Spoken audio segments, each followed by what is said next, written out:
अस्सलाम वालेकुम नाज़रीन, मैं हूँ असनाद मलिक अपने नए प्रोग्राम के साथ। नाज़रीन, जैसा कि पीटीआई ने ऐलान किया है कि 5 अगस्त को पूरे मुल्क में एहतजाज होगा। ये पीटीआई के चीफ इमरान खान की कॉल है। पीटीआई की इस हवाले से क्या तैयारी है, पीटीआई के अंदरूनी सियासत क्या है, इस वक्त क्या चल रहा है। मेरे साथ मौजूद हैं हैदर शिराजी जो पीटीआई को कवर करते हैं, इनका यानी जियो न्यूज़ के साथ ये मुंसलिक हैं। इनसे पूछते हैं कि पीटीआई का जो 5 अगस्त का प्लान है वो क्या है। तो बहुत शुक्रिया शिराजी साहब, ये बताएं क्या 5 अगस्त को करने जा रही है पीटीआई। देखिए, 5 अगस्त के हवाले से पहला प्लान ये बनाया है कि पाकिस्तान तहरीक इंसाफ माज़रत के साथ पाकिस्तान तहरीक इंसाफ के वर्कर मुल्क भर में अपने अपने इलाके में एहतजाज करेंगे। इस दौरान ये एहतजाज किस नौइयत का होगा? अगर कोई किसी गली में रहता है, वहाँ पे पीटीआई के वर्कर हैं, 10-15 वर्कर होंगे, वो गली तक मार्च करते हुए निकले, पार्टी का झंडा घरों की छत पे लगाए। और इसके अलावा एक तजवीज़ ये भी आई कि पीटीआई की जो क़यादत है वो जहाँ पर भी हुकूमती वज़रा जाएंगे इलाकों में, शहरों में, वहाँ पर पीटीआई की वहाँ की क़यादत स्याह झंडों के साथ उनका इस्तकबाल करेगी और ये एक प्रोटेस्ट होगा, एक तरह से सिंबॉलिक। इसके अलावा बाकी एहतजाज के लिए रैलियाँ हैं 2 जगहों पे। लाहौर में यहाँ पीटीआई की जानिब से कहा गया था कि वो जलसा करना चाहते हैं, दरख्वास्त दी गई और वो अब भी कोशां हैं। इस्लामाबाद में 5 अगस्त को एक वर्कर्स कन्वेंशन के लिए दरख्वास्त दी गई है। दूसरा, खैबर पख्तूनख्वा की हद तक अगर बात कीजिए तो खैबर पख्तूनख्वा में जुनैद अकबर तकरीबन तमाम डिस्ट्रिक्ट्स और डिवीज़न में गए हैं। वहाँ पर डिस्ट्रिक्ट की सतह पर और एमपीए का जो हल्का वाइज है, हल्के की सतह तक कन्वेंशन हो रहे हैं, इजलास हो रहे हैं। और पार्टी के इससे कबल 2 रोज़ कबल जिस तरह चारसदा में इवेंट हुआ, फिर मर्दान में हुआ था, तो वो इवेंट हो रहे हैं और वर्कर्स को मोबिलाइज़ किया जा रहा है। इससे कबल एक इनपुट आई थी, वो ये कि पूरे मुल्क में एहतजाज किया जाए, इस्लामाबाद की तरफ आने से कबल टेंट विलेज बनाया जाए। पहले टेंट विलेज का मशवरा आया कि सवाबी के मौका पर इंटरचेंज पे टेंट विलेज बनाया जाए, जहां सवाबी से लोग इकट्ठे, पूरे केपीके से लोग इकट्ठे होकर आ जाएं और वो फिर इस्लामाबाद की तरफ बढ़ें। दूसरा मशवरा ये था कि इस दौरान यहाँ मारगला की इस्लामाबाद के पहाड़ जो हैं, उन मारगला के पहाड़ों के साथ ही एक टेंट विलेज बनाया जाए ताकि वहाँ पर वो मोबिलाइज हों, पूरे खैबर पख्तूनख्वा से लोग इकट्ठे हों। और जिस वक्त पंजाब और सिंध और खैबर बलूचिस्तान से लोग इकट्ठे होकर बरास्ता लाहौर इस्लामाबाद की तरफ आएँ मोटरवे या जीटी रोड से, तो यहाँ पर जो मारगला के पहाड़ों में पीटीआई का टेंट विलेज में लोग मौजूद हों, तो वो मारगला के पहाड़ों से उतर कर इस्लामाबाद की तरफ आएँ और चढ़ाई कर दें, या जिस इसको एक प्रोटेस्ट कहा जाए, जो भी हो। लेकिन वो ये समझ रहे थे कि इस्लामाबाद में आते हुए फिर उन पे क्रैकडाउन नहीं हो सकेगा, ऊपर पहाड़ों से वो बड़ी तादाद में उतर रहे होंगे। ये इनपुट आया। इसके बाद अब नहीं तो क्या हुआ फिर? वो टेंट वाली अभी है, टेंट विलेज बनाया जाएगा, वो इसी का तसलसल होगा। बैरिस्टर गौर की जानिब से 5 अगस्त के हवाले से कहा गया कि 5 अगस्त को सरसरी एहतजाज होगा और फिर वापस चले जाएंगे। अब बैरिस्टर गौर का इससे कबल आपको बताऊं कि जब भी ऐसा कोई इवेंट होता है, इसी तरह का बयान आता है कि हम वक्ती तौर पर एहतजाज होगा, वापस चले जाएंगे। या तो बैरिस्टर गौर बहुत सच्चे हैं, 2 टोक बात कर देते हैं कि नहीं यार, हमने ज़्यादा, हमारे पास कैपेसिटी नहीं है ज़्यादा, एक तवील जदोजहद के हवाले से, तो सुबह उठेंगे, प्रोटेस्ट करेंगे, शाम को घरों में चले जाएंगे। ये तो बात दुरुस्त नज़र आती है, लेकिन इससे वो गोल्स अचीव करने के लिए कोशिशें हमें नज़र नहीं आती, जिस तरह इमरान खान की रहाई या एक मरतबा फिर हुकूमत में लाने के लिए। हुकूमत का क्या प्लान है? ये तो चले पीटीआई का प्लान है कि जी हर शहर में वो निकलेंगे, सेल्फियाँ बनेंगी, वो सोशल मीडिया पे वायरल हो जाएंगी, एक इम्पैक्ट बनाया जाएगा। हुकूमत का प्लान क्या है कि इनको करने दो या बिल्कुल घर से ही ना निकलने दो? देखिए, हुकूमत की जानिब से उस वक्त चीज़ें सामने आएंगी, लेकिन ख्वाजा आसिफ से हमारी जो गुफ्तगू हुई थी, ख्वाजा आसिफ ने वाज़े किया कि 9 मई और 26 नवंबर की तरह का अगर ये प्रोटेस्ट करते हैं तो हम बिल्कुल नहीं करने देंगे और इसकी कोई कतन इजाज़त नहीं होगी। स्टेट इस पर सख्त रद्द अमल देगी, उनकी जानिब से ये कहा गया।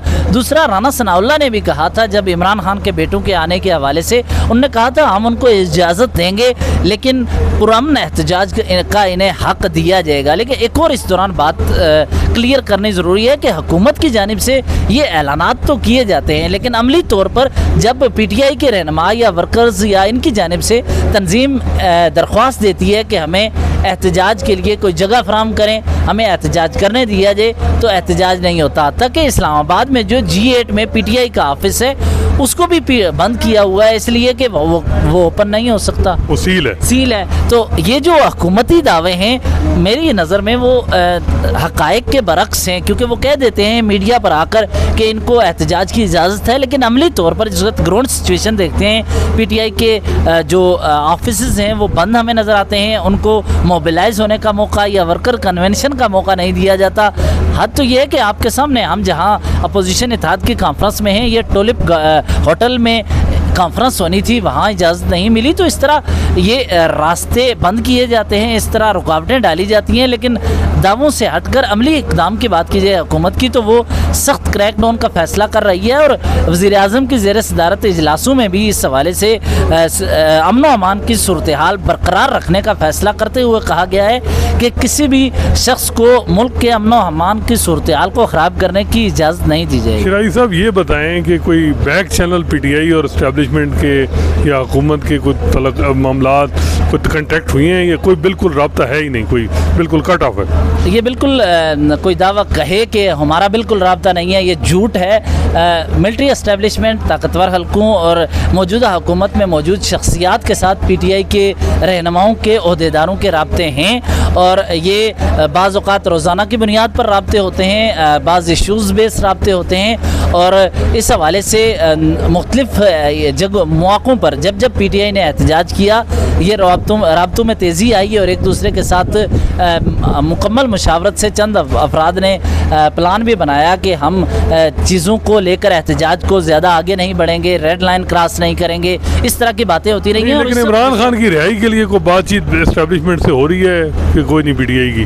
क्योंकि कुछ लोग रहनुमाओं के बारे में है कि इनके राब्ते रहते हैं, जिस तरह चीफ मिनिस्टर हैं अली अमीन गंडापुर, उनका राब्ता रहता है, मे बी गौर साहब बैरिस्टर गौर की भी मुलाकातें हुई, तो क्या इन रहनुमाओं की अभी भी कोई इमरान खान की रिहाई पे भी बात हो रही है या नहीं? यहाँ काटा लग गया। देखिए, दो चीज़ें थी इस दौरान। जब इंडिया के साथ क्राइसिस हुए तो एस्टेब्लिशमेंट और पीटीआई के दरमियान कहीं बेहतरी की गुंजाइश निकल रही थी। जब पीटीआई ने भारत के ख़िलाफ़ अटैक के दौरान रियासत और हुकूमत का साथ देने सोशल मीडिया पे और हर जगह किया कि हम हुकूमत के साथ करें हैं इंडिया के ख़िलाफ़, तो इस दौरान आपको बताएं कि मुलाकात की इजाज़त दी गई, अलीमा खान की बहनें और वो सारे मिलने के लिए अडयाला गए, लेकिन अगले ही लम्हे ये हुआ कि अडयाला से बानी पीटीआई ने यजीद का लफ्ज़ इस्तेमाल किया, तो फिर वो जो अचानक रास्ते इत्तेहाद की वजह से खुले थे वो ख़त्म हुए। अगला मरहला ख़राबी का ये गुज़श्ता चंद माह में हुआ जब आर्मी चीफ अमेरिका के दौरे पर गए, तो वहाँ पर वाशिंगटन में पीटीआई के वर्कर्स ने एहतजाज किया था,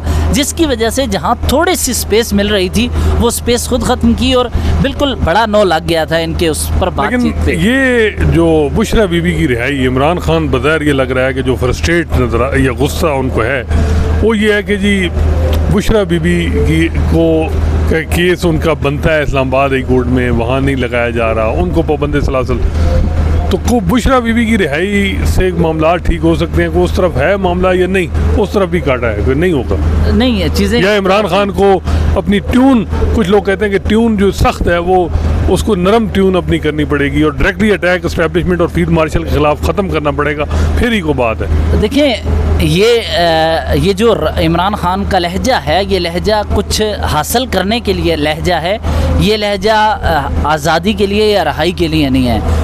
इमरान खान इस वक्त जो सोच रहे हैं कि अगर बकौल उनके 17 नशिस्तों वाली हुकूमत को अगर इन्होंने लाकर एक 2/3 मेजॉरिटी तक पहुंचा दिया तो उन्हें हुकूमत में लाने के लिए ये उसी तरह सिक्के को पलट सकते हैं। और इस वक्त रियासती अदारों के पास या पाकिस्तान की ताकतवर मिलिट्री एस्टेब्लिशमेंट जो कि 70 साल से पाकिस्तान के सियासी निज़ाम पर इस तरह मुसल्लत रही है, इमरान खान आज भी ये समझते हैं कि जब वो शहबाज शरीफ के हक़ में कुछ काम कर सकते हैं तो उन्हें यकीन है कि बिल्कुल इनके हक़ में भी ये काम हो सकता है। तो लिहाजा इस सोच को ज़हन में रखते हुए वो सख्त मौक़िफ़ अपनाते हैं और वो इसीलिए अपना रहे हैं ताकि किसी पॉइंट पर किसी जगह पर आकर कुछ बार्गेनिंग पोजीशन हो सके और वो दोबारा इक़्तिदार में आए, जैसा कि इस वक्त ताकतवर हलकों ने नून लीग के लिए कुछ रास्ते हमवार किए। तो लेकिन आप कह रहे हैं पीटीआई का यानी फ़िलहाल कोई सूरत हाल नहीं है कि कोई उनको रिलीफ मिलने के कोई चांस मिल रहे हों, और ये कोई उनके मामलात भी अगर इस हद तक नहीं है कि कोई बातचीत हो क्योंकि हालात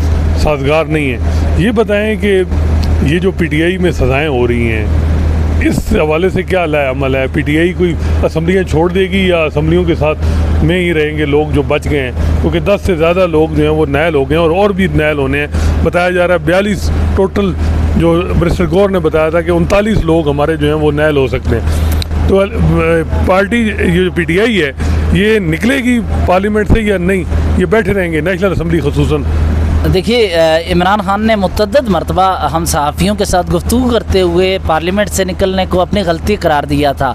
इस मरतबा वो ये नहीं करेंगे और इस मरतबा पार्लियामेंट के अंदर मौजूद ताकतें भी और ख़ासकर बैरिस्टर गौर जैसे लोगों की मौजूदगी में वो ये नहीं करेंगे। और इस वक्त पीटीआई की अक्सरियत पार्लियामेंट में के अंदर रहते हुए चाहती है कि किसी तरीके से आगे। बहुत से लोग जो बाहर हैं वो तो आज भी, मेरी कुछ रहनुमाओं से पीटीआई की अभी बात हो रही थी तो उन्होंने कहा जी एक ही हल है कि हमें असम्बलियों से बाहर निकलना है और फिर सिस्टम को चैलेंज करना है, हमें क्यों लेजिटिमेसी देनी है। तो इस हवाले से कोई इंटरनल डिबेट हो रही है पीटीआई के अंदर या नहीं? ये डिबेट एक तरह से हो रही है। यूँ समझें कि ये तो एक राय आपने दे दी, दूसरी राय जिस पर ज़्यादा इत्तफाक किया जा रहा है वो महमूद खान अचकज़ई की जानिब से दी गई जो राय थी उसको बानी तक पहुँचाया गया।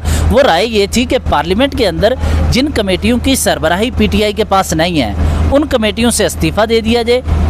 और इसके अलावा दूसरा उन्होंने ये मौक़िफ़ अपनाया कि स्पीकर के ख़िलाफ़ तहरीक अदम एतमाद लाया जाए, लेकिन स्पीकर के पास क्योंकि वोटिंग में इनको उसके ख़िलाफ़ अदम एतमाद अब तो बड़ा मुश्किल है। ये तो वो टाइम था जो 6-7। तीसरी एक और चीज़ ऐड हो जाएगी इसी में, वो ये कह रहे हैं कि पार्लियामेंट के बाहर अपनी एक अलग से असेंबली लगाई जाए जिस असेंबली को हकीकी असेंबली का नाम देते हुए आगे बढ़ा जाए। यानी असेंबली से इस्तीफ़े देने के बजाय अपनी असेंबली लगाई जाए और वहाँ पर असेंबली यानी पार्लियामेंट की प्रोसीडिंग का बाइकआउट किया जाए और बाहर बैठा जाए और वहाँ से एहतजाज के तौर पर आगे किया जाए। बताएं कि बैरिस्टर गौर जो हैं वो ये जो इंटरनल इनके खिलाफात हैं पीटीआई के, वो ख़त्म हो गए कि अभी भी चल रहे हैं जो मामलात पीटीआई के?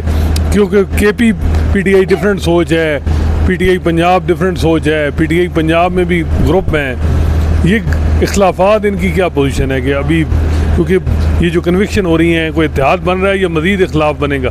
ये खबरें भी आ रही हैं कि कैंडिडेट नए जो है अपने आप को तैयार कि जी मैं इलेक्शन लड़ना है। हालांकि कुछ लोग कह रहे हैं कि इलेक्शन तो आप लेजिटिमेसी देंगे, अगलों ने जब तब नहीं जीतने दिया तो अब बाई इलेक्शन में वो कैसे जीतने देंगे जब हुकूमती मशीन ही है उनके पास?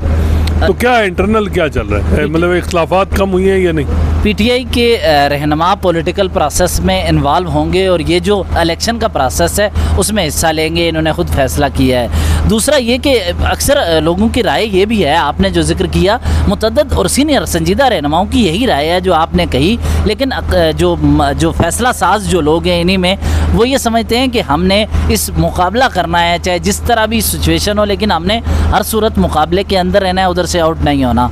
दूसरा ये जो आपसी इख्तलाफात हैं, हम अगर कह दें तो शायद व्यूअर्स जो आपके हैं वो उसको ना भी माने, लेकिन व्यूअर्स खुद चूँकि आज के दौर में इतना संजीदा है कि इनके सोशल मीडिया अकाउंट्स में आपसी लड़ाई को खुद समझते हैं। जब लाहौर में इवेंट होता है तो आलिया हमज़ा खुद ट्वीट कर देती हैं मुझे नहीं बुलाया, जब शरफसल मरवत निकलते हैं तो वो अलीमा ख़ान पर इल्ज़ामात लगाते हैं, जब केपी में सेनेटर्स को बनाने का मामला आया तो सेनेटर मिर्ज़ा आफरीदी जो हैं उनके नाम पर पार्टी के अंदर से इकबाल आफरीदी निकले और कहा कि इनका नाम नहीं था। तो जब ये खुद बयान कर रहे हैं तो ऐसे मौका पर हमको ये एक मज़ेदार किस्म की गेम को देखते हुए हंसना चाहिए कि आपस में ये कितने इख्तलाफात हैं। चलें, बहुत शुक्रिया हैदर शराजी साहब। नाज़रीन, आपने सुना कि इस वक्त पीटीआई के अंदर क्या चल रहा है, किस तरफ चीज़ें जा रही हैं। और आखिर में आपको ख़बर दें कि चीफ जस्टिस याहिया अफरीदी उन्होंने अपोजिशन लीडर उमर अयूब साहब को बुलाया था आज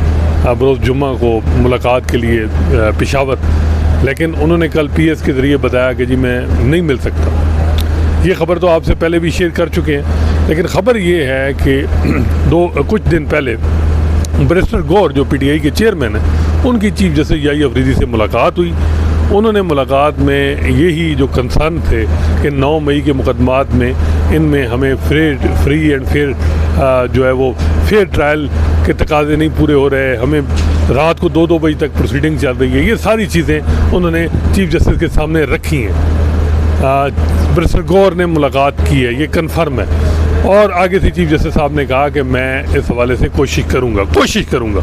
ये जो पता चला है ज़राए से कि चीफ जस्टिस साहब ने कहा कि मैं कोशिश करूँगा, लेकिन उसके बाद आपने देखा कि जिस तरह की सज़ाएँ फैसलाबाद में हो चुकी हैं ये वो, असल मामला ये सज़ाओं का नहीं है, मामला ये है ड्यू प्रोसेस, फेयरनेस के तकाजे, और जो जिस तरीके से जल्दी की जा रही है कि वकील मौजूद नहीं है तो स्टेट कौंसल को बना के जल्दी केस को यानी चलाया जाए और सज़ाएँ दिलवाई जाएँ, ये पूरा निज़ाम इंसाफ पे बड़े सवालात खड़े हो गए हैं और निज़ाम इंसाफ पे जो एतमाद है लोगों का वो कम हो रहा है। देखते हैं चीफ जस्टिस याहिया अफरीदी अब इन सज़ाओं के बाद क्या करते हैं, लेकिन अल्टीमेट ये मामला अब लाहौर हाई कोर्ट में जाएगा। वहाँ देखते हैं कि 2 जज कौन से होंगे जो ये इनकी अपीलें सुनेंगे। अव्वल तो ये इनको सरेंडर करना पड़ेगा, गिरफ्तारी होगी, उसके बाद इनके केस लगेंगे, क्या होता है। इंशाल्लाह नए मौजू के साथ आपकी खिदमत में हाज़िर होंगे। अल्लाह हाफ़िज़।